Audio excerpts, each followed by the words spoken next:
একজন যুবক সাহাবী একজন যুবতী সাহাবিয়াকে অনেক ভালোবাসেন, কিন্তু এটা আল্লাহ তাআলার কাছে বারবার মুনাজাত করেন, আল্লাহ এই যুবক সাহাবীকে আমার স্বামী বানায় দাও।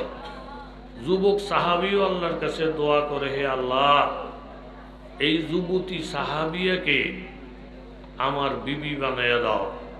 দুইজনই দোয়া করে। জোরে বলেন কার কাছে? কথা বলেন না, কার কাছে?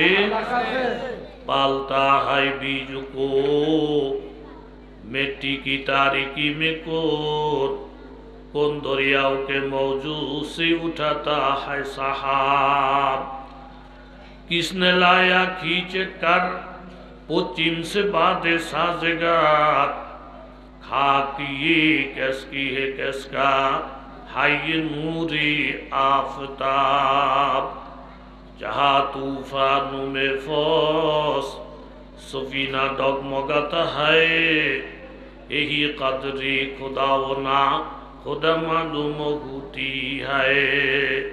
हे আসমানের মালিক, এই যুবতী সাহাবীকে আমার বিবি বানায়া দাও। যুবতী বলে, হে আসমানের মালিক, এই যুবক সাহাবীকে আমার স্বামী বানায়া দাও।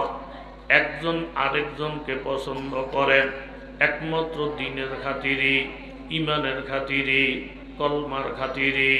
দুইজনের দোয়া আল্লাহর কাছে কবুল হয়ে গেছে।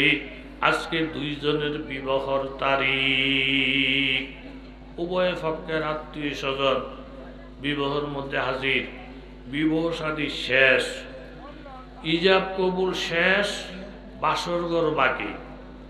এই টাইমের মধ্যে একজন আইসা এলান দিলেন, আল জিহাদ ফি সাবিলিল্লাহ। এই বাড়ির মধ্যে এমন কোন মোমেন আসো, অমুক জায়গায় নবী সাহাবী পাঠাবেন জিহাদের জন্য। এই বাড়িতে এমন যদি কেউ থাকো, আল্লাহর রাস্তায় জিহাদের প্রস্তুতি গ্রহণ করো।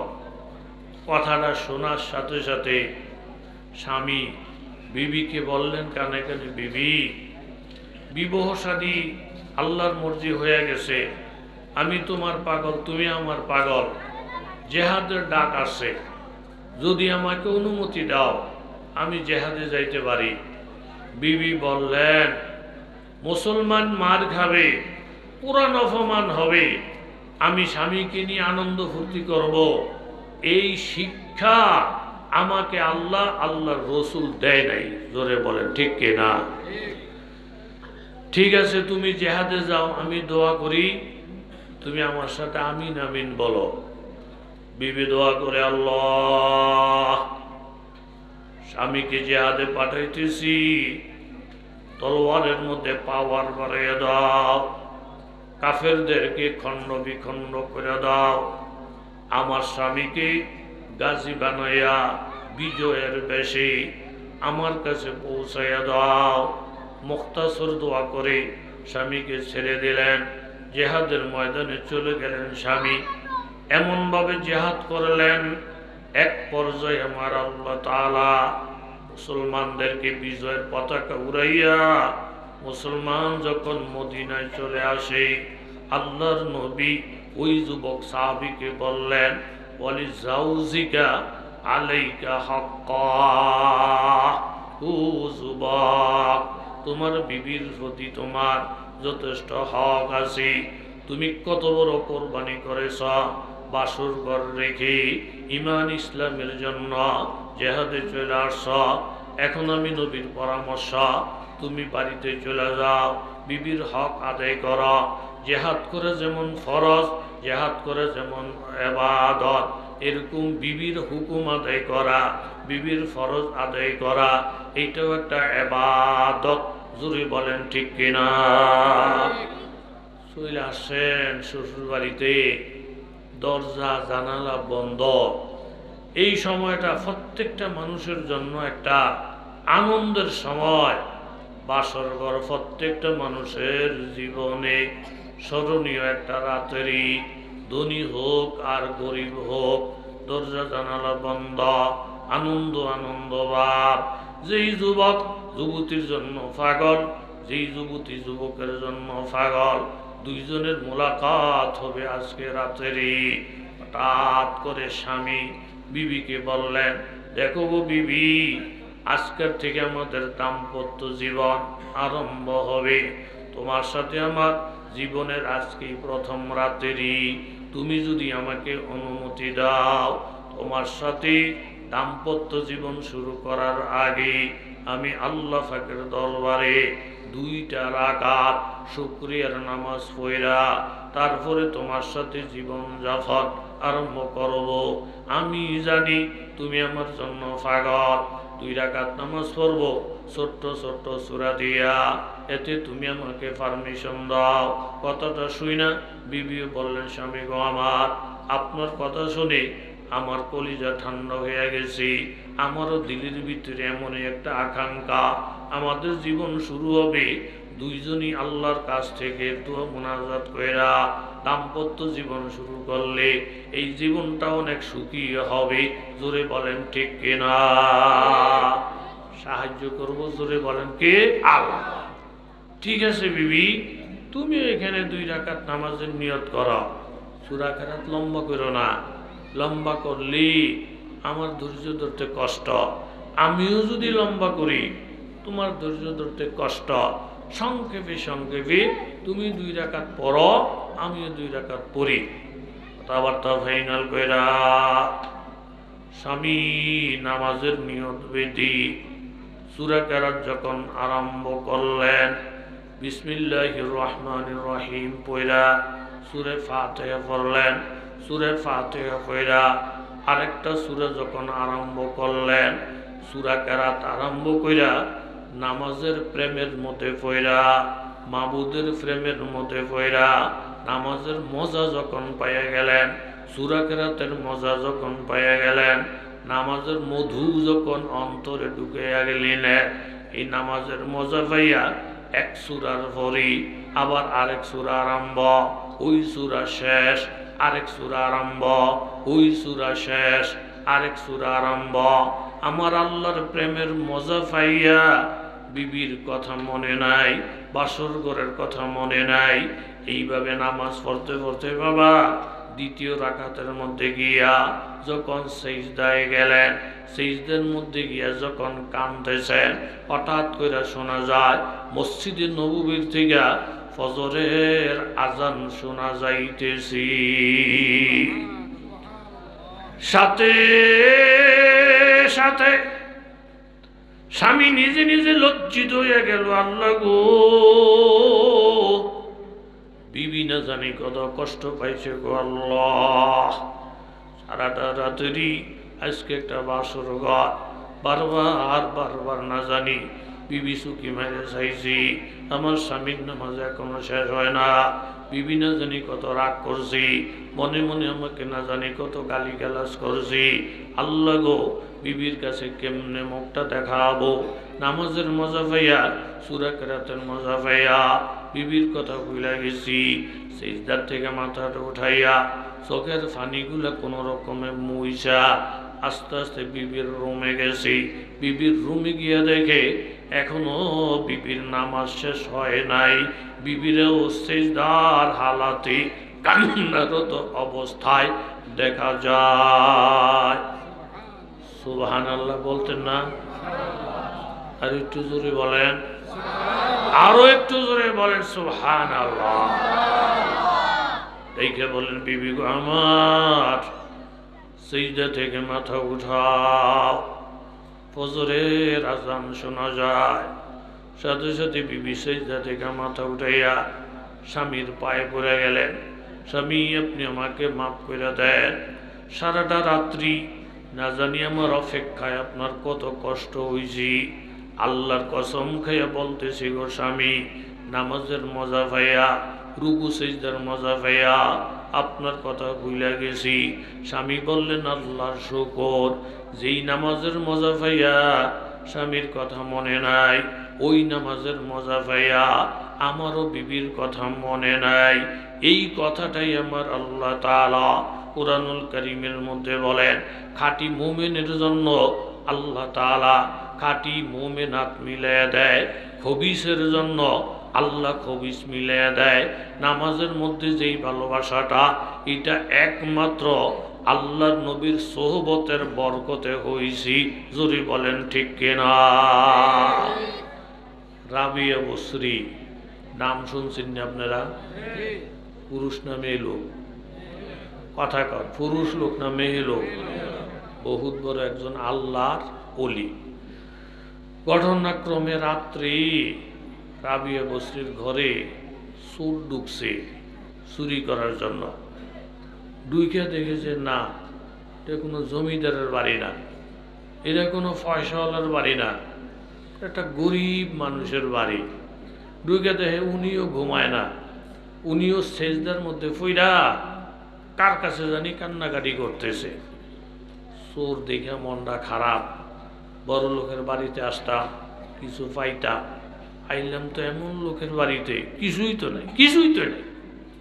চোরে আফসুস করে যখন রওনা দিবি বাপ, এই টাইমে রাবিয়া বসরি নামাজটা শেষ কইরা আল্লাহর কাছে দোয়া করছেন, আল্লাহ আমিও ঘুমাই নাই, চোরও ঘুমায় নাই, আমি সজাগ তোমার দরজায়, চোর সজাগ আমার দরজায়, দরজায় দরজায় বেশ কম, জাগায় জাগায় বেশ কম। লোকটা আমার বাড়ির থেকে খালি হাতে চলে যাচ্ছে, হে আল্লাহ তুমি তৌফিক দাও এই লোকটার হাতে যেন কিছু উঠে দিতে পারি। জোরে কন সুবহানাল্লাহ। এই বইলা ডাক দিলেন, ও চোর, বেশি দূরে গিয়া যদি না থাকো বাবা, আমার একটা অনুরোধ, তুমি খালি হাতে গেলে আমার কাছে লজ্জা লাগে, তোমাকে দিব পর্যাপ্ত এমন সম্পদও আমার নাই, আমার একটা অজুর বদনা আছে, এইটা যদি নিয়ে যাও বিক্রি করতে পারবা, কিছু টাকা পাইবা, কিছু উপকার হবে, অন্তত খালি হাতে না গিয়া কিছু উপকার হোক, তুমি আমার আবদারটা রক্ষা করো। চোরের মন খুশি হয়ে গেছে, আম করে ফেলে মানুষে ফিডায়, আম করে ফেলে মানুষ হাত পা বান্ধে, আর উনি আমারও ঘৃণার নজরে দেখলো না। আমি খালি হাতে গেলে বলে ওনার কাছে লজ্জা লাগে। এই রাবিয়ার ব্যবহারটায় চোরের মন নরম হয়ে গেছে। উদু ইলা সাবিলি রাব্বিক বিল হিকমা ওয়াল মাউইজাতিল হাসানা। আমার আল্লাহ তাআলা বলেন, মানুষকে দ্বীনের দিকে ডাকো হিকমতের সাথে, ভালো ভালো নসিহতের সাথে। ব্যবহার খারাপ করো না, ব্যবহার নষ্ট করো না, জোর জবরদস্তি করো না, মাইরা ফিটাইয়া না, হিকমতের সাথে ভালো নসিহতের সাথে। তোমার ব্যবহারটা যদি ভালো হয়, এই ব্যবহারটা দেইয়া শক্ত দিলওয়ালা একটা মানুষের ঈমান তাড়াতাড়ি নসিব হইয়া যাবে। কথা কোন ঠিক নি? ব্যবহার কেমন? ব্যবহার হযরত আলী, একটু কষ্ট করে বলেন রাদিয়াল্লাহু তাআলা আনহু, আর একটু জোরে বলেন রাদিয়াল্লাহু তাআলা আনহু। ফজরের আজান হইছে মসজিদে, উনি রওনা দিছেন। পথের মধ্যে গিয়ে দেখেন একজন বুড়া, এই তাড়াইতে চায় পারে না, তাড়াইতে চায় পারে না। কাছে গেছে, গিয়ে দেখে যে লোকটা দুর্বল। বাড়ি কই? বাড়ি 3 গ্রামের পরের গ্রাম। লোকটা ইহুদি। আলী কাকা এইখানেই সময়ের মধ্যে বলে আসছিলাম বাড়িতে যাইতে, দুর্বলতার কারণে উঠতেও পারি না, ডাক দিলে বাড়িতে শুনবে এমনও না, বিপদে আছি। আলী রাদিয়াল্লাহু বলেন, কাকা আমরা যেই নবীর কলমা পড়ছি, কোন দুর্বল মানুষকে শক্তিশালী মানুষ তার শক্তি দিয়ে সাহায্য করা, এটা আল্লাহর নবীর আদর্শ। আল্লাহর নবীর আদর্শ। দল ফরে, মত ফরে, ধনী ফরে, গরিব পরে, মানুষ তো তাকে সাহায্য করা আল্লাহর নবীর আদর্শ। জোরে বলেন সুবহানাল্লাহ। মজবুত করে আমার কান্দে ধরেন। সন্তান বাবাকে যে ভালোটা দেখায়, নাতি দাদাকে যে ভালোবাসা দেখায়, এই ভালোবাসাটা দেখাইয়া হযরত আলী বুড়া ইহুদির কাঁধে বহন কইরা চলছেন বাড়ির দিকে। বাড়ির কাছাকাছি যখন গেছে নজর করে দেখে আমগো বাড়ির দাদা শেরে খোদা হজরত আলীর হাতে ধরা। হেরা গিরি যেদিকে পথ দেখস ফলা। দাদারে সঙ্গে করে নিয়ে আসার অর্থ হইল এই বাড়ি থেকে তারে খবর দাও, কোপ দিব কাটবো। ওই ঘরে কে খবর দাও, কোপ দিব কাটবো। ওই ঘরে কে খবর দাও, কোপ দিব কাটবো। আলীর সাথে মোকাবেলা করার শক্তি আমাদের কাহারও, বলেন কাহারও নাই। যেদিকে পলাই গেছে আলী রাদিয়াল্লাহু বুড়াডারে থুইয়া রওনা দিছেন মসজিদে। এদের ভুল সংশোধন হয়েছে না, আলী তো মারার জন্য ধরে নাই, আসছে দাদা এখনো মরেন নাই, আলীর হাতে ধরা ফিরে এখনো মরেন নাই। বলে আলী তো মারার জন্য ধরে নাই। বুড়া মানুষের সাহায্য করা যেই ধর্মের হোক এটা বলে নবীর আদর্শ, সাহাবীদের আদর্শ। তাই বলে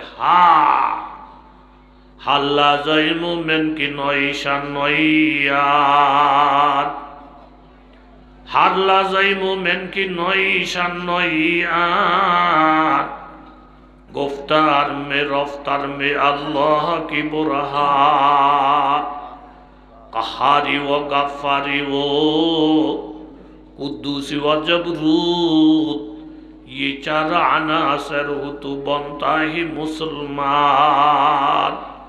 दादा इटाई যদি নবীর ধর্ম হয়, ইটাই যদি নবীর সাহাবীদের আদর্শ হয়, কেন আমার নবীর বিরোধিতা করি, কেন সাহাবীদের বিরোধিতা করি, কেন ঈমান ইসলামের বিরোধিতা করি? আসলে তো ঈমান ইসলামের বুঝ আমাদের নাই। দূরে থেকে থেকে বিরোধিতা করি, দূরে থেকে থেকে মোহাম্মদকে গাইলাই, দূরে থেকে থেকে আলেমদেরকে বকাবকি করি, দূরে থেকে থেকে হুজুরদের গালিগালাজ করি। বাবা ভিতরে না ঢুকলে বাস্তবতা বোঝা যায় না। আপনি একজন আলেমের সাথে বন্ধুত্ব করেন, একজন আলেমের সাথে 40 দিন চলেন, একজন আলেমের সাথে ভালোবাসা করেন, একজন আলেমের ভিতরে ঢুইকা তারা আমল পরীক্ষা নিরীক্ষা করে, দেখবেন বাবা হাজার হাজার সন্দেহ আপনার দিল থেকে দূর হয়ে যাবে, তার প্রতি ভালোবাসা আসবে। এটাই যদি নবীর আদর্শ হয়, কেন আমরা নবী থেকে দূরে থাকি? কোন জায়গায় গেলে নবী পাওয়া যাবে? বলে এখন নামাজের টাইম, মনে হয় মসজিদে গেলে নবীরে পাওয়া যাবে। বাড়ির ছোট বড় সব এক দল হইয়া শত শত মানুষ মসজিদের দিকে দৌড়াইলে, মসজিদের কাছে গিয়া সাহাবীদের কাছে জানতে চাইলে তোমাদের নবী কোথায়?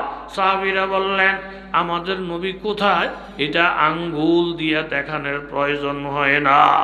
ওয়াদাইয়ান ইলাল্লাহি বিইজনিহি ওয়া সিরাজাম মুনীরা, আমার নবীকে আমার আল্লাহ তাআলা সূর্যের সঙ্গে তুলনা করে দৃষ্টান্ত দিয়েছেন।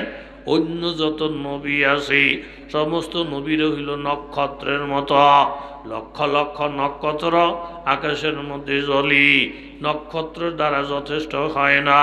কিন্তু সূর্য যখন আকাশে উদয় হয়ে যায় তখন লাইটের প্রয়োজন নাই, মোমবাতির প্রয়োজন নাই, টর্চ লাইটের প্রয়োজন নাই। একটা সূর্য উদয় হয়ে গেলে এরকম সব কিছু বিলুপ্ত হয়ে যায়।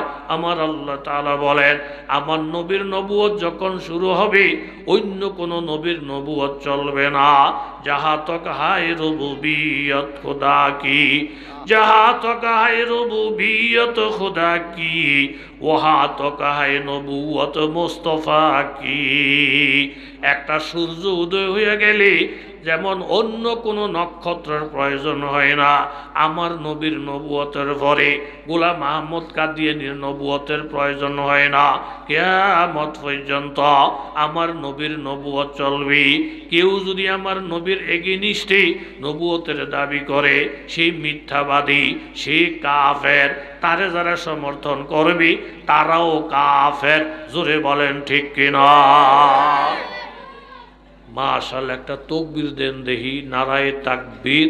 আল্লাহু আকবার।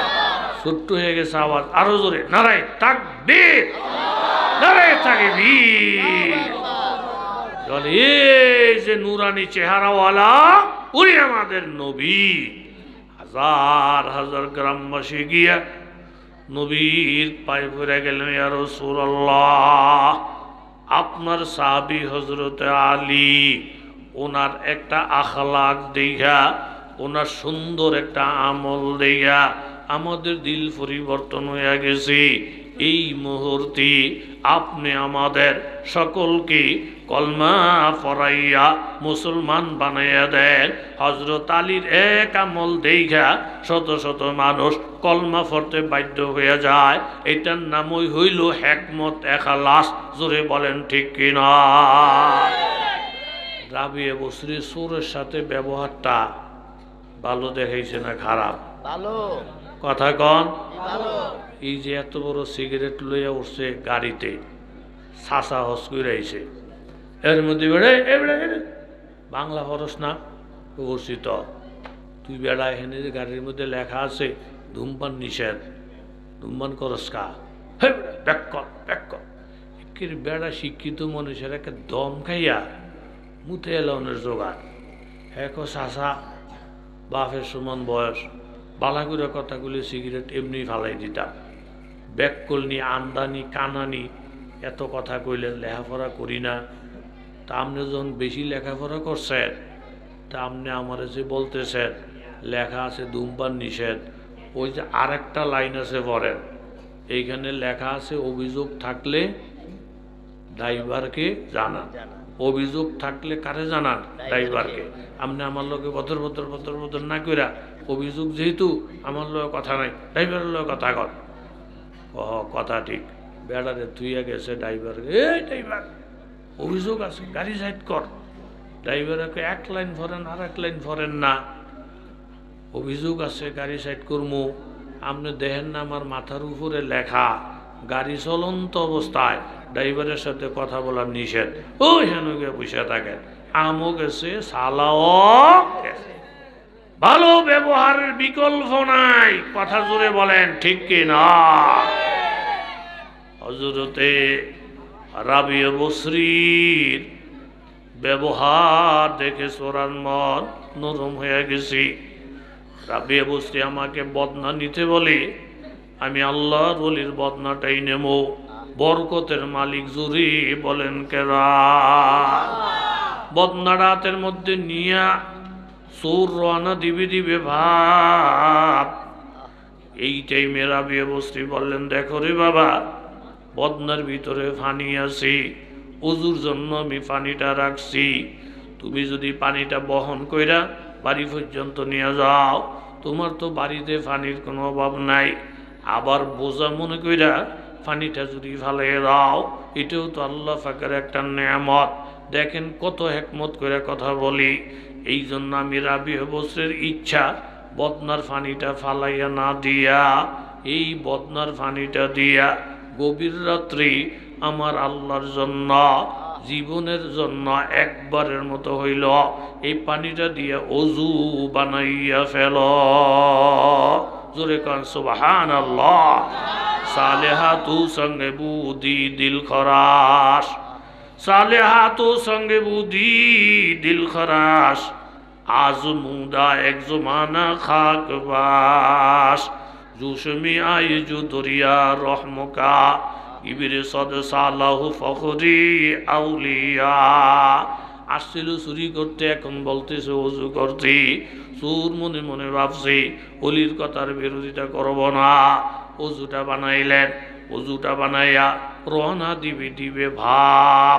এই টাইমে রাবিয়া বসরি আবার পারলেন, বাড়িয়ে বললেন, দেখো বাবা, কষ্ট করে যখন ওযুটাই বানাইয়েছ, রাবিয়ার একটা দরখাস্ত, এই তাজা ওযুটা দিয়া গভীর রাত্রে আমার দরজা চিনছ, আল্লাহর দরজা চিনো নাই, তাজা ওযুটা দিয়া মাবুদের দরজায় দাঁড়াইয়া অন্তত দুইটা সেজদা কইরা আমার আল্লাহর সাথে পরিচয় হইয়া যা।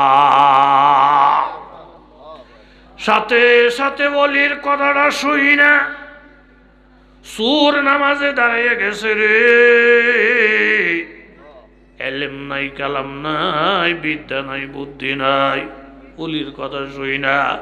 তারে যখন সূরা কেরাত যতটুকু পারছি পইরা রুকুর থেকে যখন সিজদায় গেছি, ওই দিকে রাবিয়া বসরি সিজদায় ফিরা কান্দে, আল্লাহ তুমি নিজেই তো সাক্ষী, তোমার এই বান্দা আমার দরজায় আসছিল, আমি তারে ঘৃণা কইরা লাথি উষ্টা মাইরা হাঁকাইয়া দেই নাই, আমার কাছে যা ছিল আমি তা দিয়ে আমার ইজ্জতটা রক্ষা করছি, আসেই বা কি দেমুই বা কি। এখন তোমার বান্দাকে ঘুরাইয়া ফিরাইয়া অজু কলমা বানাইয়া নামাজের শুরুতে দাঁড়া করাইয়া তুমি মাবুদের দরজায় হাজির করে দিয়েছি।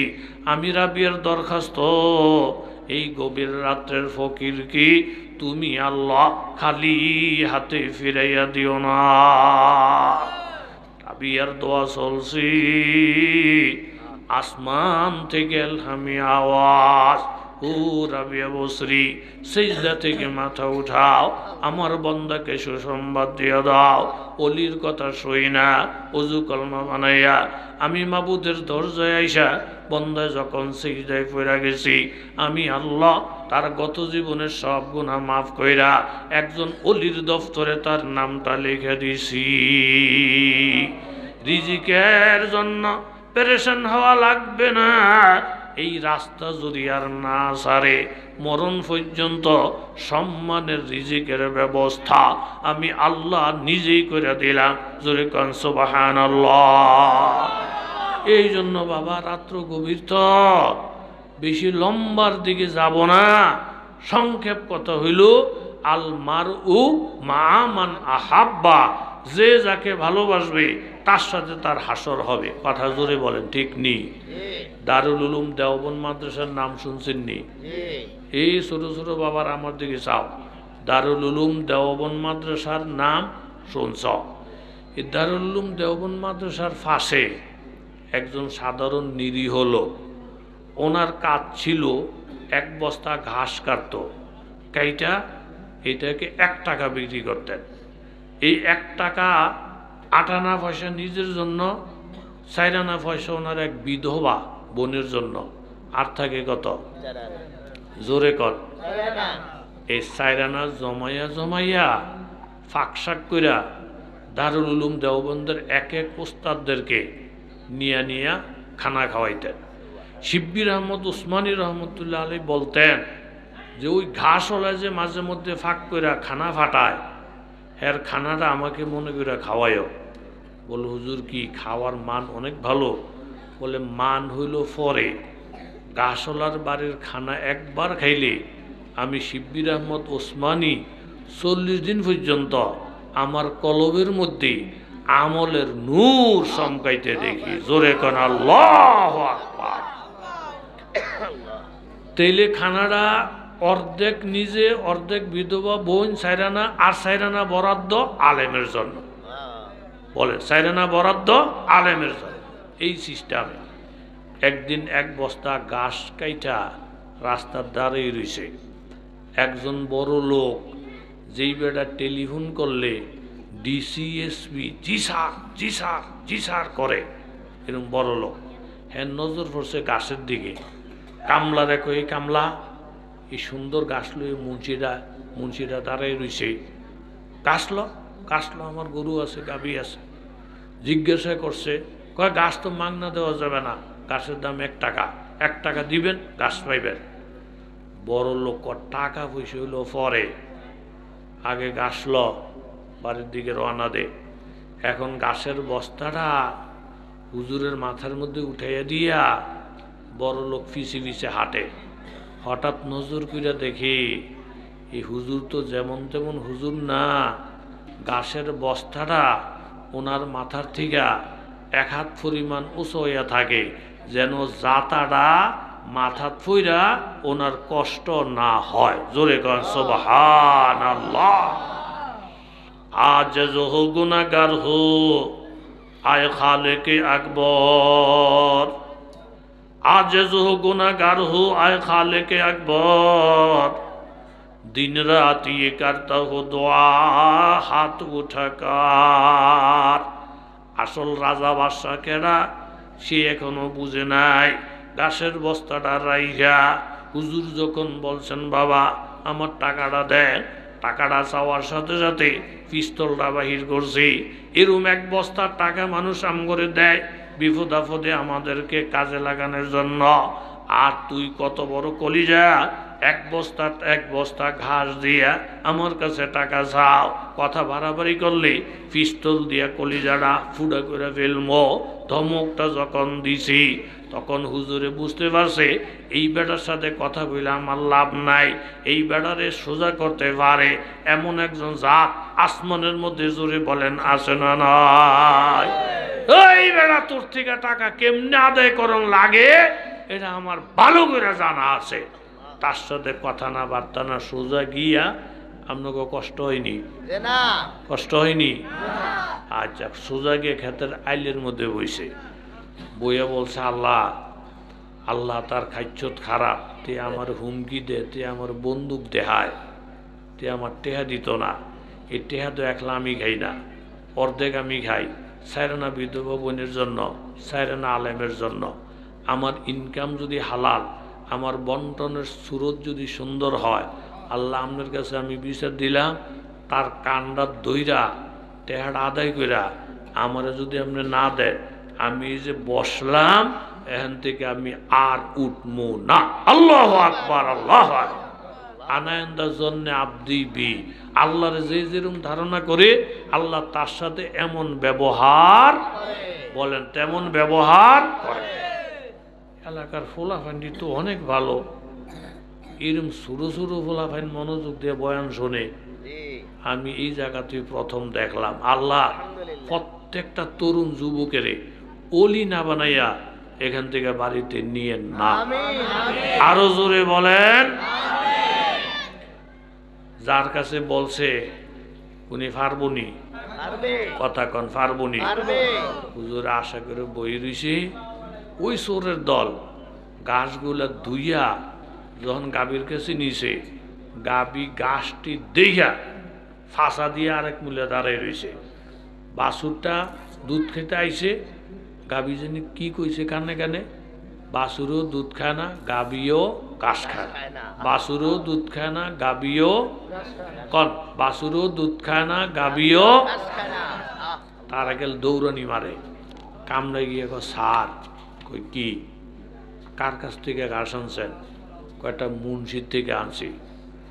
ঘাস তো দেখতে সুন্দরই দেখা যায়, গাভীরও খিদা বাছুরেরও খিদা। ঘাসটি নেওয়ার সাথে সাথে বাছুরটারে কানে কানে জানি কি বললো, গাভীও ঘাস খায় না বাছুরও দুধ খায় না। কয়তালি হুজুর দেখি আছে নাকি দেখত, গিয়ে কয় স্যার আছে তো, আছে বই রইছে। হ্যাঁ কি লিগে বই রইছে খবর দে, দিছে খবর। তখন এই বড় লোকে জিগে হুজুর আপনি এখানে বই রইছেন কেন? টেহার লিগা। কি টেহা? গাছের টেহা। তো গাছের টেহা আপনি আমার কাছে না চাইবেন, আমার কাছে না চাইয়া জঙ্গলে বইয়ে থাকলে টেহা পাওয়া যাইব। বলে আপনার লোক আমার কথায় মিলে না, কাজে মিলে না। যার লোকে কথায় মিলে তার সাথে কথা বলে বসে রইছি। আমার দৃঢ় বিশ্বাস তোর কান সাইপা ধইরা টাকা মাওলা আমার কাছে পৌঁছাই দিব। জোরে গান সুবহানাল্লাহ। খাইছে রে ঘটনা এনে না, গাভী ঘাস খায় না বাছুরে দুধ খায় না। সার হে জানি কি ফানি ভরা দিছে, এখন বাছুরও দুধ খায় না গাভীও ঘাস খায় না। আস্তে করে টাকাটা খুললা নেন নেন আপনার টাকা। এই টাকাটা ধরবে সাথের মধ্যে ফাইয়া কয় আপনাকে গরু কই বাছুর কই লইয়া যান। গরুটার কাছে গিয়ে কানে কানে বলে, গরু রে আমি আমার হক বুঝা ভাইছি, তুইও তোর হক বুঝা ল। এই টাকার মধ্যে এখন আর আমার কোনো দাবি দাবা নাই, আমার ঋণ শোধ হয়ে গেছে, এখন ঘাস হালাল হয়ে গেছে, তোরা এখন তোদের হক বুঝা ল। কানে কানে কথাটা বলার সাথে সাথে গাভী ঘাস খাওয়ার শুরু, বাছুরটাও দুধ খাওয়া শুরু। এই দৃশ্যটা দেখা বড় লোক আল্লাহর ওলির পায়ে পড়ে গেছে। হুজুর আমাদের শক্তি বড় শক্তি না, আপনাদের শক্তি বড় শক্তি, যেই মাবুদের সাথে সম্পর্ক রাইখা গরু ছাগল পর্যন্ত আপনাদেরকে সম্মান করে, আমরা সম্মান করতে শিখলাম না। আসলে গরু ছাগল তো গরু ছাগল না, আসল গরু ছাগল হইলাম আমরা। আমাদের তওবা ফরাইয়া মাবুদের সাথে যোগাযোগ করাইয়া দেন, জোরে বলেন সুবহানাল্লাহ। তিনটা গুনাহ লইয়া বাবা কবরে যাইয়েন না। ওয়াইলুল লিকুল্লি হুমাজাতিল লুমাজা। এক নম্বর হলো হুমাজার গোনা, হুমাজা মানি পিছনে পিছনে বদনাম গাওয়া। দুই নম্বর হইল লুমাজা, লুমাজা শব্দের অর্থ হইল সামনাসামনি মানুষকে অপমান করা। আপনি স্বামী হইয়া বিবির অপমান করলেন, আপনি নেতা হইয়া কর্মীর অপমান করলেন, আপনি বড় লোক হইয়া গরিবের অপমান করলেন, এটাও কবিরা গোনা। আর তিন নম্বর আল্লাজি জামা মালাউ আদাদা, মাল জমা করলেন আর গললেন, যাকাত দিলেন না, গরিবের খবর লইলেন না, আশেপাশের নিরীহ মানুষের খবর লইলেন না। ইয়াহসাবু আন্নামা লাহু আখলাদা, আর মনে মনে ধারণা করছি আমি যেই পরিমাণ মাল জমা করছি 500 বছর আমার মাল শেষ হবে না, খাইয়ে শেষ করতে পারবে না। আল্লাহ তাআলা বলেন কাল্লা, তোর এই ধারণা ভুল। আজকে তুই কোটিপতি, আগামী তুই ফকিরে হয়ে যাইতে পারস। আজকে তোর দাফটে দুনিয়ার মানুষ দৌড়ায়, আর আগামীকাল তোর অবস্থা এমন হইতে পারে যেমন বর্তমানে বহুত বড় বড় নেতা, লক্ষ লক্ষ কোটি কোটি টাকার মালিক, জুলুম অত্যাচার কইরা এরকম ব্যাংক বইরা দেশ বিদেশের মধ্যে বাড়ি গাড়ি বানাইয়া এত টাকার মালিক হইছে, একটা ইঁদুরে ফলানোর জন্য গর্ত খুঁজা পায়, একটা কুকুরে গাছতলার মধ্যে ঘুমাইতে জায়গা পায়।